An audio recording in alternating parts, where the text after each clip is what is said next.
Welcome to another episode of V for Veganism. I am so excited to be here with Brooklyn Borough President Eric Adams. Thank you so much for joining us and taking time out to do this interview. Thank you for allowing me to be on your program. I want to start right off the bat with your kind of road to plant-based living, vegan living. I was saying to your assistant that while I don't think your story is unique, it's still very extraordinary and unbelievable almost. And so walk me through what was going on with you and how you transitioned to a plant-based diet. It clearly it's not unique, and oftentimes something will happen to a person who is an influencer, and it would really sort of put a conversation on a different level where people are paying more and more attention to it. I'm sure if one of my staffers would have gone through this journey, it would have been different than the borough president of the borough of Brooklyn, which is if it was a separate city, it would be the third largest city in America. Many people don't realize that. The number of people here, and it's extremely diverse. And right now, just the energy of Brooklyn is something that is sort of cascading throughout the entire globe. And so in 2016, I was diagnosed with type 2 diabetes. I wasn't aware that I was diabetic at all. In fact, I was going through some physical discomfort when I was in Dubai. I was overseas for a period of time, and my last stop was Dubai, and I had a pain in my stomach. I thought it was colon cancer because it wouldn't go away, it wasn't moving. And I said, when I come back to the city, I would see the doctor. I saw the doctor, he did a colonoscopy and an endoscopy. And after doing so, he told me my colon was fine, but I had an ulcer. But the real issue, he stated, was that my diabetes was at a dangerous level. He said, and at that time you didn't even know you were diabetic. No, but I was going through symptoms. You know, I lost my sight in my left eye, and I was losing my sight in my right, and I was getting tingling in my hands and feet, which was, I learned later, was permanent nerve damage due to the diabetes and the vision loss because I had so much sugar in my eyes. And I was going to the doctor, and I just thought that it was just, part of getting older. And my mother was diabetic and my family members were diabetic, so I just was of this mindset that diabetes is something that happens in life if your family has it, then you're going to eventually get it. So really, and it's interesting, when he told me that, it was like, okay, I knew it was coming. Right. The inevitability of, getting diabetes was, okay, now it's my turn, basically. But something just told me it wasn't right. It's particularly what resonated the most with me is when the doctor said, you're going to be on medicine the rest of your life. I wasn't feeling that. Yeah. The thought that I needed to be propped up in life with medicine just did not fit right in my soul. And so I went to, what I like to say, I did something extremely scientific. I went to Google and Googled reversing diabetes, and all of this information came up. Mind you, prior to that, I saw 5 doctors in this city who were the best in their game, the top of their field, endocrinologists, and they all told me the same thing, that it was hereditary and it was something that was basically inevitable. But even more than that, they all immediately told me what medicine I should take. Several doctors said I have to put you on insulin right away, and others gave me metformin and other diabetic drugs to sort of treat the symptoms of it. So much you learn later. Then, after I looked at all the information that I saw online and started reading through it, and I couldn't even believe what I was reading. It was like, it was there it was in plain view. This wasn't hidden. Yeah. This wasn't hidden information. Yeah. And new names came into existence for me. Dr. Bonner, Dr. Esselstyn, Dr. Greger, Dr. McDougall, all of these new names started to emerge into my consciousness, and I reached out to Dr. Esselstyn and flew down to see him. He told me to come down to see him, and I met patients of his when I was there, and I was just blown away at their stories of heart disease reversal. They were actually laughing at me. They said, "You ain't just for diabetes? You know, we had heart disease. You know, you're gonna get over that diabetes." Wow. It was really intense. And I came back here on a mission and said that I was going to go to what he recommended as a whole food plant-based diet. And I just embraced it fully because, you know, just the thought of waking up and unable to see the numbers on your alarm clock was frightening. Wow. And it was a moment that you have to ask yourself, do you want your sight or do you want to, you know, continue to do the things that you were doing? And so there was a pathway out, and that's all I wanted. I wanted a pathway out. Mm-hmm. And, you know, the conversations with the doctors and Dr. Esselstyn, and reading Dr. Greger's book, How Not to Die, when I flew down to Ohio, it was just, you know, gave me a pathway out. It was a ray of hope. So I had nothing else to lose, and I said, you know, let me move forward. And I did. 3 weeks after, my vision cleared up. My ophthalmologist, she was blown away. She couldn't believe it. She told me prior to that you have to go turn in your driver's license. You no longer could drive. You're legally at the point of vision. Your vision is impaired to the extent that you can't technically legally drive anymore. And 3 weeks after that, my vision cleared. 3 months after that, the nerve damage went away. My diabetes went into remission for the most part. The ulcer that I had went away. My blood pressure normalized, my PSA normalized, my cholesterol normalized, everything just normalized. I just became a new person. And physically, you look at some of my posters here, you'll see that, you know, I was always a bulky person. Yeah, I could see the difference. I mean, to me, you never looked like obese or anything, right. But I can see the difference between then and now. Right, yeah. Because I was so busy taking visual photos, I had needed to take an internal selfie. Our bodies look right, but internally they break down, and by the time the symptoms materializes, you know, by the time they materialize, you are in a serious state. Yeah. You know, because the body's going to hold on. It's amazing that we're functioning every day. I'm blown away now that I have gathered so much information about this. I'm amazed that we even lived to be 67 years old. Right, I know. I expect the way that we eat for us to kind of be dropping dead at 50. Without a doubt. Yeah. But it just goes to show you how amazing the body is. If you give it the right amount of energy and nutrients, it will treat you right. Yeah. And you know, we look at all of those biblical texts that talks about people living, you know, 300 years old. And it's not impossible to live far longer. We celebrate, wow, 80, good old life. No, man, that's not a good old life. You're dying in the baby.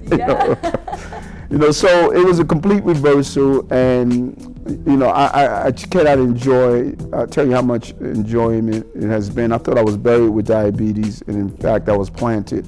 And now the fruits of that harvest is really helping other families throughout. And you know, charity begins at home. Mother started this journey last year. She was on, or the beginning of this year, she was on insulin for 7 years, diabetic for 15 years.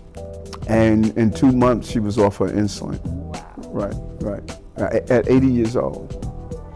I mean, and it's so, you know, it's, here I'm in shock and I'm like, wow, that's amazing. But it's also, when you sit back and think about it, very logical. And it makes complete sense that, you know, the things that give us nutrients would be the things that would heal us. And then also, if we give our bodies the time to heal itself, it will as well. When you were saying that you had nerve damage, I was expecting you to say that, you know, even though you kind of reversed other things, like that was one of the things that was lasting. But it's amazing to hear that that's gone too. So true. You know, the tingling, I couldn't feel my right thigh, my upper thigh, because the damage was so bad. And, you know, dissipated, the tingling in my hands and feet gone. The doctors were clear. They said, listen, you're going to lose your sight within a year or so. You're going to, you know, lose some hands, some toes. You know, you're not going to lose your entire feet. It was like so matter-of-factly, you know. Yeah. And it was this basic belief. Two things that jumped out at me the most. One is that, you know, for so long we think it's our DNA, and I say over and over again, it's not our DNA, it's our dinner. I like that. You know, as I told Mom when she was making the transition, And I shared with her, our neighbor that I grew up with as a child, he died from diabetes-related injuries. And I said, Mom, the two of you don't share the same DNA, but you share the same dinner. You know, you eat at the same restaurants in this community, you have the same food, the same habits. That is what we share. It's not our common DNA. And when she was able to see that, she understood. The second is the addictive behavior of this food. This food is crack. This is some straight up heroin. Yeah. You know that? And if we continue to treat our healthcare crises, not our healthcare problem, we have a crisis, global crisis. If we treat it as, listen, just go home and eat some lettuce, put some more lettuce in your diet, you know, that's not the answer. We have to get real and understand the behavioral science part of this. That just the same way someone goes inside AA or NA and have to go through a level of reminder and acknowledge the fact that, hey, I am an alcoholic. Hey, I am a narcotic, addicted to narcotics. Because that's the first step. We have to acknowledge the addictive behavior of this bad food. And the neurologists have clearly shown us the impact it has on our brain. People are self-medicating themselves because they're in pain. People are eating not only because they're hungry, because it's a way to deal with some of the psychological, emotional trauma that they're going through. And people just don't believe in themselves anymore. And when you make this transformation of going to a whole food, plant-based diet or veganism, you begin not only to acknowledge your existence, but you begin to acknowledge the existence of all living beings and how we need to be compassionate and caring, because our behaviors is actually destroying our existence as living beings. Yeah. So can you, I guess, sort of explain to me what like a typical, before this transformation, what a typical, I guess, day meal would be for you, from like, you know, breakfast through lunch through dinner? Like, what types of things were you eating before? Well, I was this macho type of guy, ex-cop. You know, I was a police officer, so it was like you were wimpy if you know, talked about, you know, vegetarian, vegan, you know, who wanted to hang out with you, you know? So I was, you know, steak, ate guys, the greasy the better, you know, and I like to always say we need to dispel the rumor that cops like donuts, because we do. We ate them all, you know, that pizza, you know, a stack of fries, French fries. And you was eating fast all the time. You were on the move. You were on patrol. You went wherever. You had your local greasy spoons that you would go to and eat. It was just all part of that whole culture. And so every day you wake up in the morning, get your 2 eggs on the roll with some ham or bacon or sausage. You had to have meat, which was interesting. Every meal, the meat was the center of the existence. Yeah. A meal didn't feel complete without meat. And after, you know, going through that for so many years, you know, over and over again, you're dealing with the stress of the job and the stress of what you're eating, you know, constantly thinking, and I think back now, constantly the colds, the always feeling sluggish, always needing that sugar boost to get you through.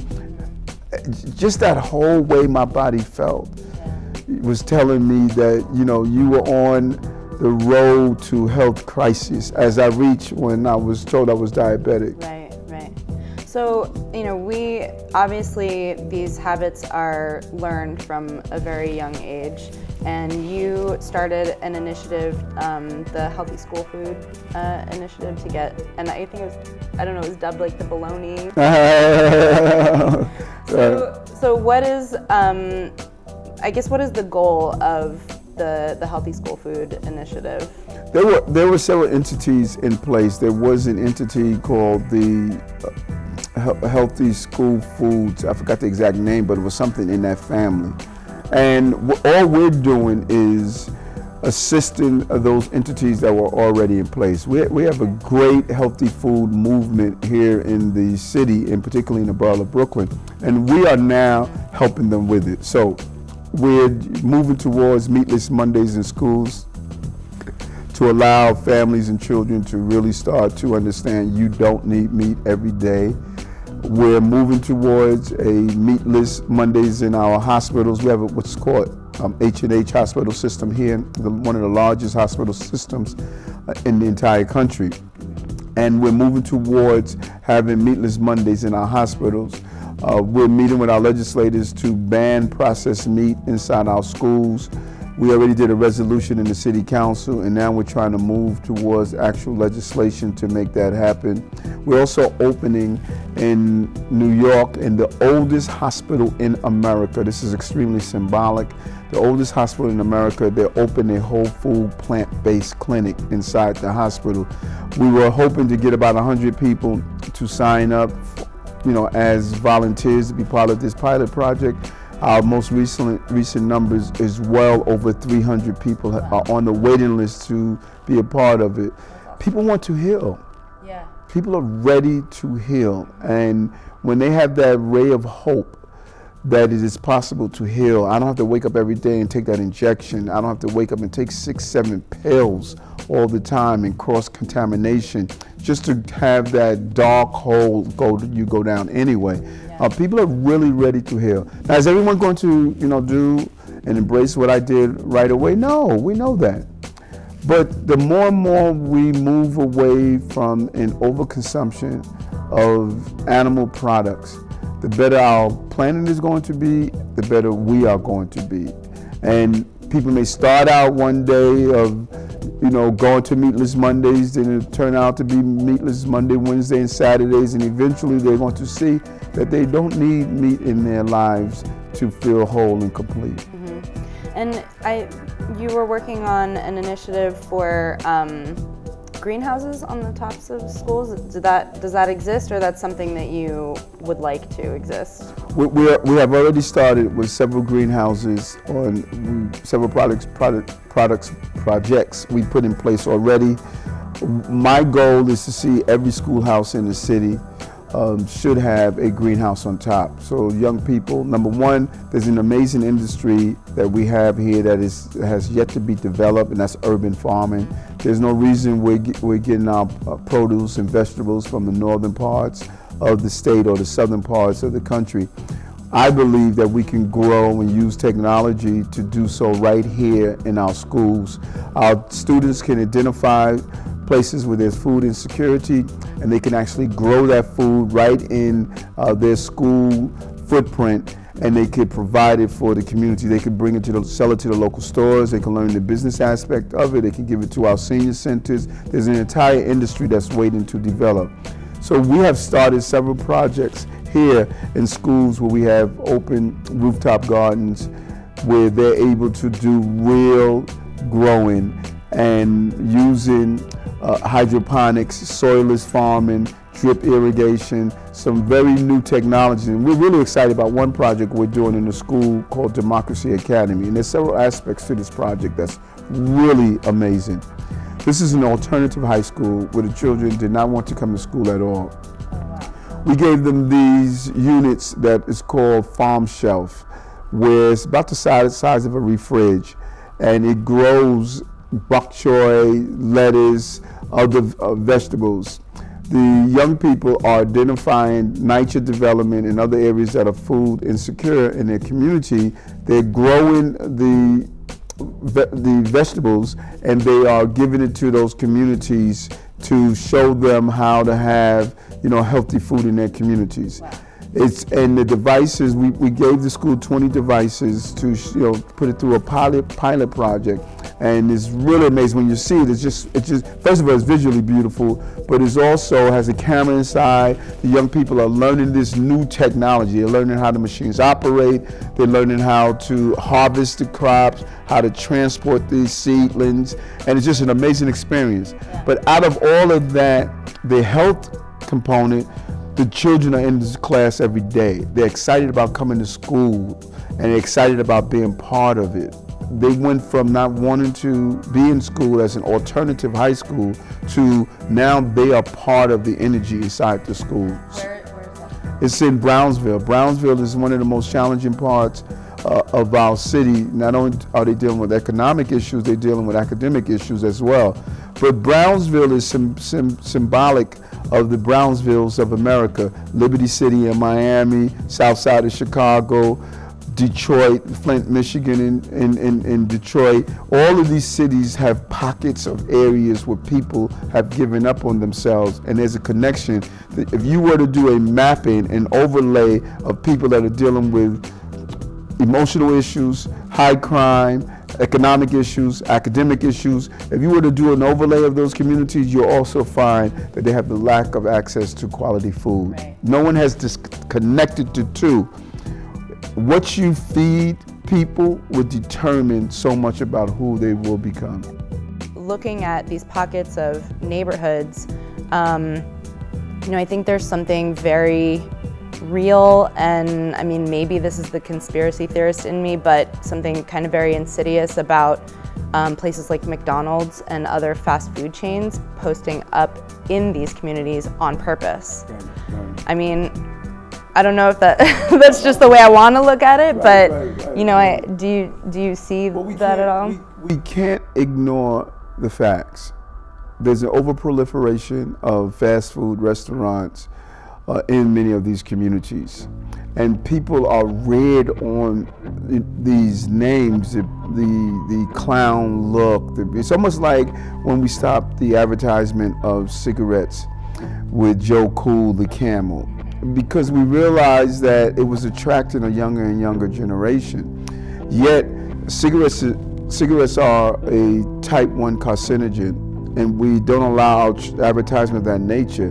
Processed meat is a type 1, and we allow the advertisement of it. So I believe that there's something, if it's a bunch of guys in blue suits sitting in a dark room plotting it out, maybe that's not happening. But conspiracies and actions that harm people, they unfold even without a centralized plot involved.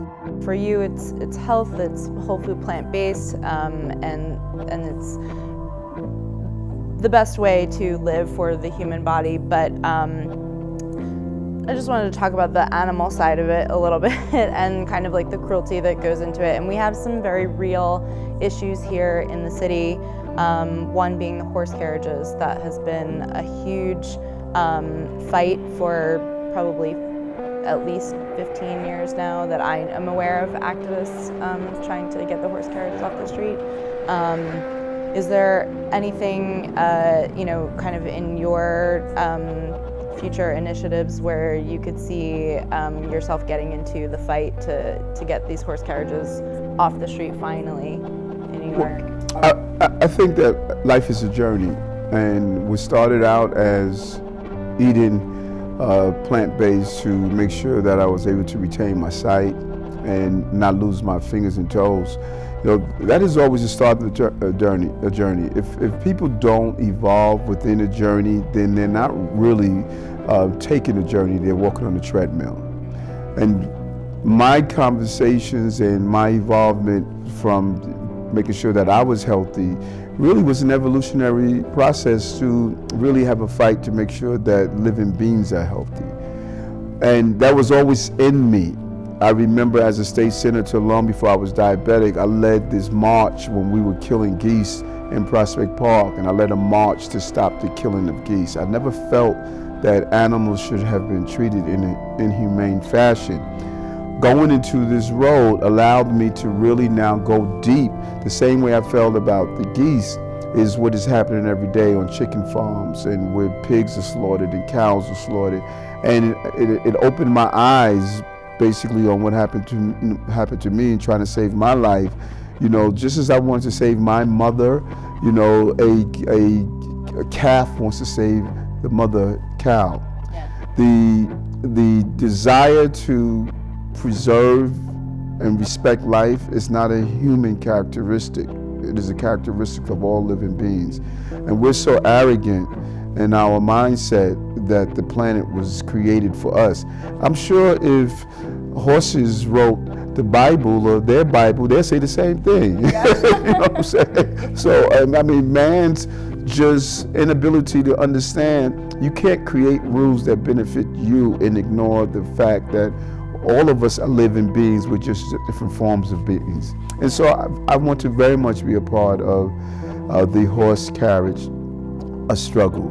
and continue to look, how do we rid our streets of horses and not allow them to be a part of some of the humane treatment that takes place with horses. Horses should not be on city streets for our entertainment. We need to really move away from believing that other living beings are here to entertain us and be part of our form of entertainment.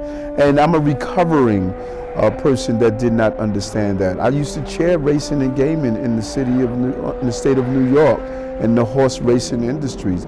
That was brutal to those horses. And now that I look back on that, I understand what we were doing to those horses and what we were doing to them in captivity.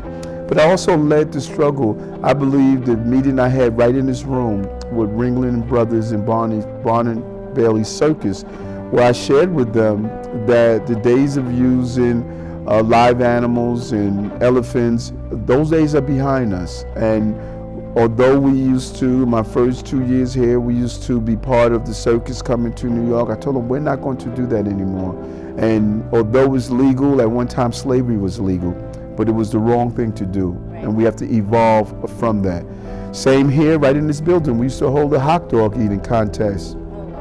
For Nathan, they will come here to do the kickoff, and we shared with them we can't do it anymore. This is because it's sending the wrong message that this is something that we can't do. And even this year, as we continue to be a rookie in this game, and whenever you're a rookie, you make forced and unforced errors.